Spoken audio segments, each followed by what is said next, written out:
vítima.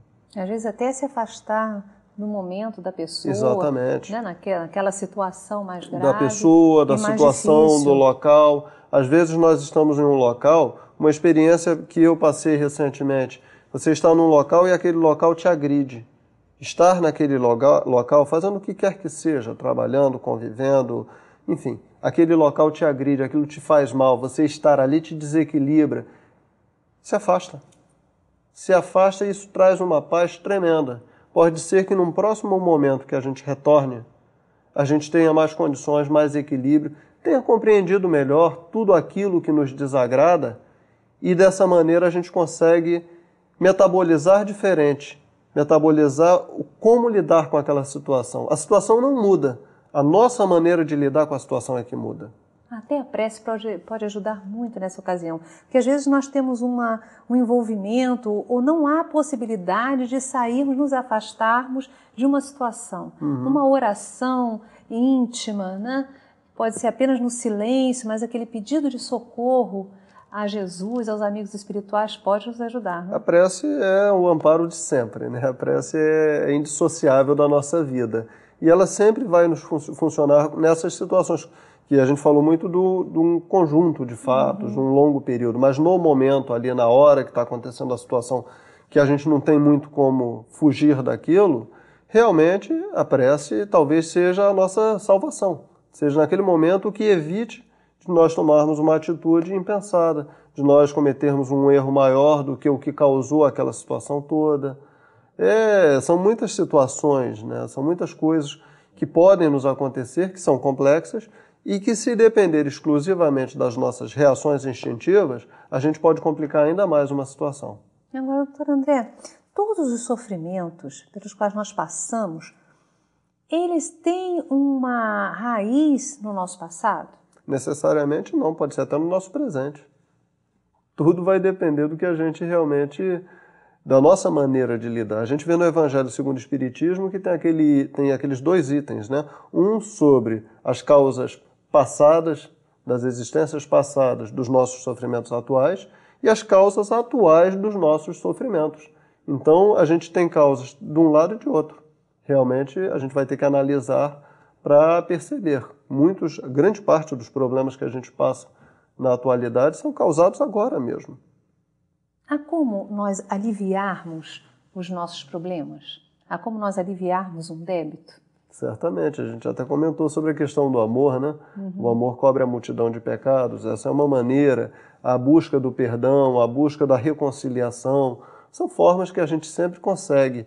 E é muito interessante nós observarmos que cada um de nós meio que é impulsionado para realizar um determinado tipo de trabalho, um determinado tipo de atividade. A gente instintivamente na nossa vida acaba buscando atividades, seja no meio religioso ou fora dele, que nos atraem. E a gente não sabe muito bem o que é isso, o que é essa atração. E muitas vezes é isso aí mesmo, né? É a oportunidade de ressarcimento desses débitos antigos, sem que a gente precise sofrer algo parecido com a lei de Talião para resgatar aquele passado. Agora, nós podemos agravar também? Certamente. Aliás, se bobear, a gente faz isso sempre.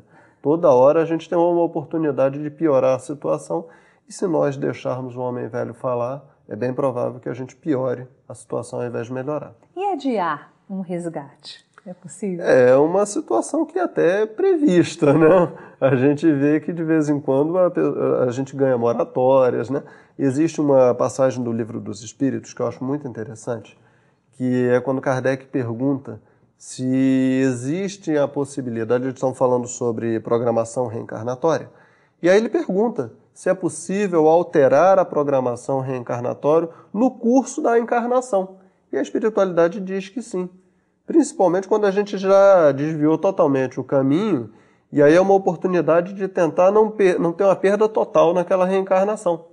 Então o indivíduo já fez tudo ao contrário do que era para ter feito, e então a reencarnação é reprogramada para tentar aproveitar as situações que foram criadas em favor do reencarnado. Então a lei ela é tão bondosa, Deus é tão bom, que Ele sempre busca nos favorecer até no nosso erro, até no total desequilíbrio, Ele busca uma solução para diminuir o prejuízo, diminuir os problemas que a gente está criando naquela atual reencarnação. A gente vê isso no livro Alcione, inclusive, do Emmanuel, no Alcione, não, desculpa, Renúncia, em que Alcione se encontra com um irmão nosso que resolve ser padre e não fazia parte da encarnação dele ser padre, e ele resolve se casar, ele larga a batina, aliás, se casa com uma moça com quem ele não tinha nenhuma programação reencarnatória de se casar, tem filhos que não eram previstos, ele faz uma grande bagunça com a sua reencarnação, mudando toda a programação, porque o nosso livre-arbítrio existe.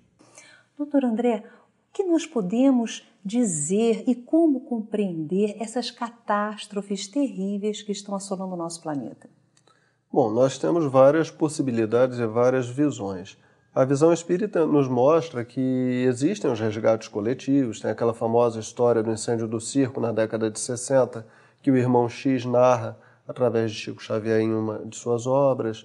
E a gente vê que nós, enquanto espíritos em provas e expiações, nós ainda necessitamos passar por todas essas situações que são ajustes naturais do próprio planeta. Existem essas situações, agora está na moda terremoto, né? Toda hora tem um terremoto novo. E esses terremotos são a consequência natural da expansão das placas tectônicas, enfim. É um ajuste natural, geológico do planeta e que tem as suas repercussões. Então nós só podemos entender que aqueles que estão encarnados naquelas regiões mais sujeitas a esses tremores, aqueles que passam por essas situações, ali não estão por acaso. Eles ali estão como uma consequência natural do seu passado, das suas necessidades reencarnatórias e que estão ali por uma consequência do próprio planejamento reencarnatório de cada um deles. Então faz parte tanto das consequências de um passado desse indivíduo, quanto das leis naturais, leis físicas, geológicas do planeta, no seu ajuste.